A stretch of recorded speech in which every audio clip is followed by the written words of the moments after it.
के अंदर एक समारोह हुआ था और इस समारोह में पाकिस्तान ने कई सारे हथियार दिखलाए थे और तब सबकी नजरें चली गई थी रहस्यमयी F-15 के ऊपर। आखिरकार पाकिस्तान के पास रहस्यमयी F-15 कहां से आ गई? पाकिस्तान की चोरी पकड़ी गई है। तो वहीं दूसरी तरफ इजराइल में चल रहे युद्ध के बीच में भारत की कंपनियां क्या फंस गई हैं? भारत के बड़े बड़े दिग्गज इजराइल में उतरे हैं। जियोपॉलिटिक्स में इस वक्त बहुत कुछ चल रहा है, जानने को आपको बहुत कुछ मिलेगा। आइए जानते हैं इन खबरों को विस्तार से। वैसे तो बात करें, इजराइल भारत के ऊपर बहुत ज्यादा भरोसा करता है और इसका नमूना भी देखने को मिल रहा है। भारत के कामगारों को विदेश में रोजगार का मौका मिला है। इजराइल हमास के बीच चल रही जंग के कारण यहूदी देश इजराइल में श्रमिकों का अकाल हो गया है। ऐसे में भारत से भी मजदूरों को इजराइल जाकर पैसा कमाने का मौका दिया जा रहा है। दरअसल इजराइल में काम करने वाले गाजा पट्टी के वर्कर्स का वर्क परमिट कैंसिल हो चुका है। ऐसे में इस कमी को पूरा करने के लिए इजरायली कंपनियों ने सरकार से भारतीय श्रमिकों को काम पर रखने की मंजूरी मांगी है। इसके लिए कई राज्यों में श्रम और सेवा योजन विभाग को नोडल बनाया गया है। विभाग ने श्रमिकों से आवेदन मांगे हैं। समाचार एजेंसी INS के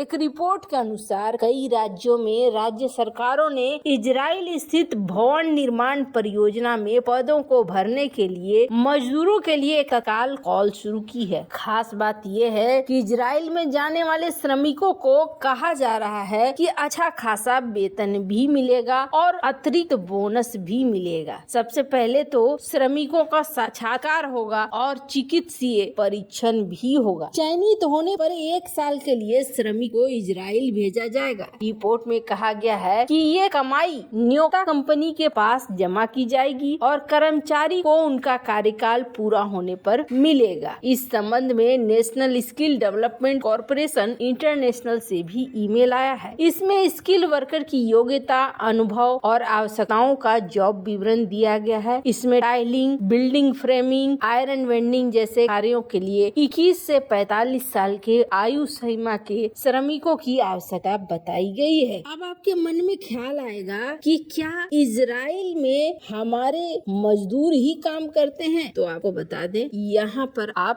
गलत। इजराइल के अंदर भारत की कई सारी कंपनियां हैं और कई सारी कंपनियों ने निवेश कर रहा है। एक तो हाइफा पोर्ट का आपने नाम सुना है। Adani ports and logistic Haifa port का अधिग्रहण कर चुकी है। वहीं दूसरी तरफ इजराइल में और भी कंपनियां हैं, जैसे कि टाटा ने भी अपने ऑपरेशन यहाँ शुरू किए हैं। इन्फोसिस ने, टेक महिंद्रा ने, इन्होंने भी कई सारे यहाँ पर जॉइंट वेंचर शुरू किए हैं। इसके अलावा सन फार्मा की बात करें तो सन फार्मा ने भी यहाँ पर जॉइंट वेंचर स्टार्ट किया है। इंडियन ऑयल की बात करें, इंडियन ऑयल ने भी यहाँ पर एल्युमिनियम एयर बैटरी सिस्टम के मैन्युफैक्चरिंग के लिए कोलैबोरेशन किया हुआ है, यहाँ इन्वेस्टमेंट किया है। तो वहीं दूसरी तरफ जैन इरिगेशन, इन्होंने भी इजराइल की मेडिसिन कंपनी तारो के साथ समझौता किया है और यहाँ अच्छा खासा इन्वेस्टमेंट किया है। कई सारी कंपनियां आपको मिलेंगी। इसके अलावा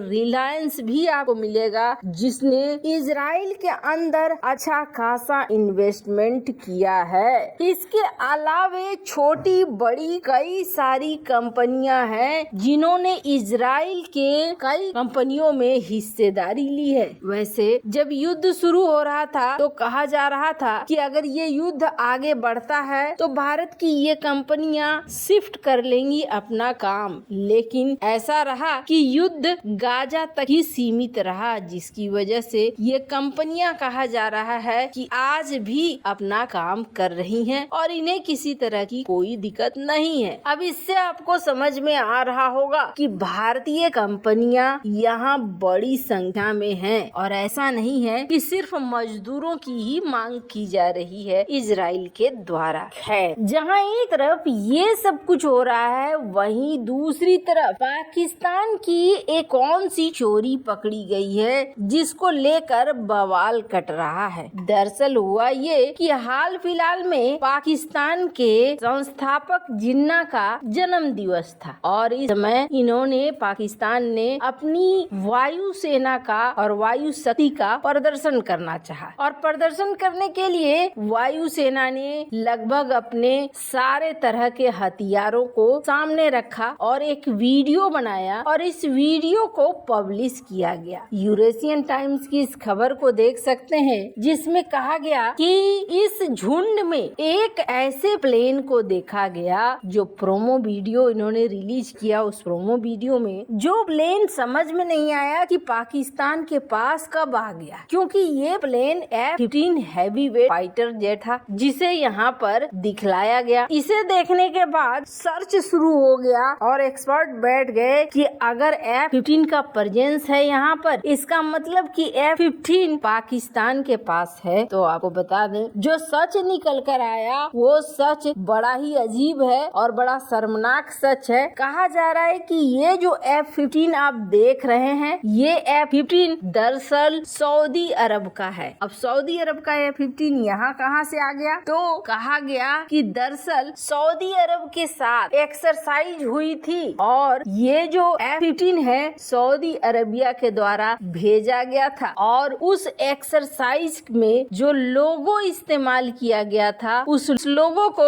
कहीं न कहीं मिटा दिया गया, छिपा दिया गया, जिसकी वजह से यहाँ पर ऐसा लग रहा है जैसे कि ये F-15 पाकिस्तान का खुद का हो है। इसके बाद समझ लीजिए कि उसकी बेइज्जती और ज्यादा बढ़ रही है। ये बड़े बड़े अखबारों में उसकी चर्चा होनी शुरू हो गई है। अब जहाँ तक बात है पाकिस्तान के F-16 विमानों का, तो F-16 विमानों के लिए तो अभी यहाँ अमेरिका राजी होता हुआ नहीं दिख रहा है। अमेरिका की जगह चाइना ऑफर कर रहा है अपने L-15 लाइट एयरक्राफ्ट को और कह रहा है कि आप चाहो तो इससे रिप्लेस कर सकते हो अपने F-16 विमानों को। पाकिस्तान के पास अब ऑप्शन दिख नहीं रहा है, लेकिन इतना जरूर है कि पाकिस्तान चाइना के विमानों के लिए नहीं जाना चाह रहा है, पर नहीं जाना भी चाहेगा तो भी उसे चाइना के विमान ही लेने होंगे। वैसे इन सब मामले में आपकी क्या राय है? कमेंट कर जरूर बताएं। जल्द मिलते हैं अगले वीडियो में नई खबर के साथ।